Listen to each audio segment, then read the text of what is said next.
என் பொண்ணு பேக்ல பாம்பு வச்சிருந்தாங்களாம். என் பொண்ணு பேக்ல வச்சிருந்தாங்களா? கடவுளே, உனக்கு இறக்கமே இல்லையா? எப்படி அவங்க இப்படி ஒரு மிருகமா இருக்காங்க? ஒரு குழந்தை கூட பார்க்க மாட்டாங்களா? காட்டு மிராண்டிங்க.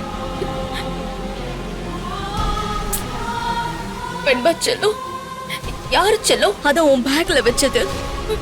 எனக்கு தெரியல ரேணுமா. ஸ்கூல் முடிஞ்சதுக்கு அப்புறம் பேக கிரவுண்ட்ல வச்சுட்டு கொஞ்ச நேரம் விளையாட்டு இருந்தேனா, அப்ப யார் வச்சாங்கன்னு தெரியல. பேக்கெல்லாம் அப்படி எங்கேயும் வச்சுட்டு போகாத என்ன? நமக்கு வேண்டாதவங்க நம்மள சுத்தி இருக்காங்க. எப்படி ஒண்ணு தேடி பிடிச்சிருக்காங்க பாரு. அப்பா, இனிமே என் பொண்ணு வேன்ல வர வேண்டாம்ப்பா. நீங்க இல்லன்னா கார்ல போய் நம்ம கூட்டிட்டு வந்துருவோம். இவ தனியெல்லாம் வர வேண்டாம்ப்பா. இவ உயிருக்கு ஆபத்து இருக்குப்பா. சரிம்மா, அப்படியே பண்ணலாம். நீ அழாதம்மா.